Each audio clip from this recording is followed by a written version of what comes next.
मित्रांनो, आज आपल्या पंढरी फार्म नर्सरीमध्ये बार्शी वैराग व धाराशिवचे काही शेतकरी बालसुंदरी व मिस इंडिया बोराची रोपं खरेदी करण्याकरता आलेले आहेत. त्यांच्याकडून त्यांची माहिती जाणून घेऊया. नमस्कार. नमस्कार. आपला परिचय सांगा.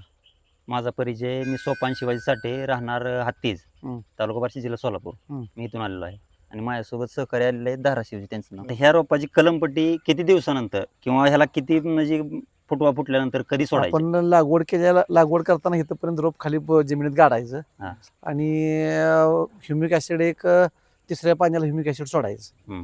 अर्धा ग्रॅम ह्युमिक ऍसिडची आळवणी द्यायची, ड्रेचिंग करायची. हा, आळवणी ड्रेचिंग दिल्यानंतर 15 ते 20 दिवसात नवीन फुटवा निघतो. इथं खाली फुटवा निघाला की आपल्याला समजते बा रोप चिटकले, चालू झाली, मुळी चालू झाली.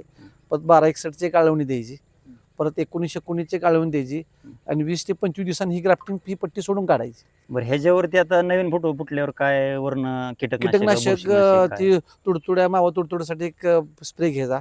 कुठलंही कीटकनाशक मारलं तर चालू शकते. खाल्ली पिशवी लागण करतानाच काढायची. वरचं ग्राफ्टिंग आहे ती 20-21 दिवसांनी काढायची. ह्याला किती दिवसापासून आता लावल्यापासून किती दिवसानंतर भर चालू होईल? ह्याला जुलै पासून मोहर चालू होतोय, म्हणजे साधारण 5-6व्या महिन्यापासून.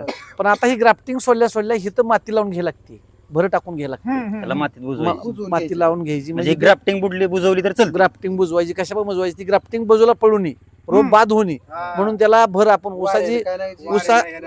आपल्या ऊसाची बाळ बांधणी कशी करतो तशी ह्याला माती लावून घ्यायची. माती लावली की त्याला ताकद गावते, त्याला फुटवा भरपूर फुटतात. फुटवा फुटले की परत पण आपण जे रेग्युलर खाता येते ती बेसल डोस थोडा टाकायचा, ऑटोमॅटिक वाढतंय. जून जुलै महिन्यापासून मोहर चालू होतोय. दिवाळी झाली की दिवाळीपासून माल थोडा चालू होतोय लागायला. परत पुन्हा जून जुलै पासून 8 दिवसाला 10 दिवसाला एक स्प्रे घ्यायला लागतो. कारण करायचे माल काढल्यावर ते पुढे पहिल्या वर्षी जे कटिंग ह्या चालू वर्षी का होतच नाही, तुम्हाला वेळ नाही ना. पुढल्या वर्षी कटिंग करायची. जशी आता ह्याची जशी वाढ होईल, नवीन फुटवं कसं निघते त्याला तुम्हाला मोहर लागणार, बोर लागणार, शूटिंग ह्याला लागणार. हा या काढीला काही लागत नाही, नवीन फुटव्याला सगळा माल लागणार. त्याची परत बोर त्याला लागते, ती काढावं लागत असते. मग बोर उतरायला मग लावतोय मग आता इथं उरा आला, आता 5 महिने झालं, तोपर्यंत काय नाही ह्याचं चालू झालं की आता नवटी आता लागेल त्याला. जी नवटी निघते त्याला मोहर बोर सगळं चालू झालं. कट करून खाली सोडायचं नाही. आता कशाला काढायचं? आता वेळ निघून गेलेला, पुढे गेल्या 2 महिन्यापूर्वी लागवड व्हायला पाहिजे होती. त्या आता अखेरला लागवड करायला लागलोय. त्यामुळे ही जी छटणी ह्या वर्षी नाही. ह्या फांदीला लागेल एवढाच माल 15-20 किलो चांगल्या तऱ्हेने जोपासना केली तर 15-20 किलो माल आरामशीर निघतोय. दुसरं एक असं की आता ह्याला जर भर लागला त्या टायमाला वेगळं काय असं नियोजन आहे का? आपलं रेग्युलरच फवारणी? नाही, फवारणी आहे त्या हेच आहे. त्या 8 दिवसाला कीटकनाशक बुरशीनाशक फवारा घ्यायचा. लिक्विड प्रामुख्याने कुठला रोग आहे तो? बुरी आणि आळी, दोनच रोग. दुसरा रोगच कुठला नाही पडत, बुरी आणि आळी.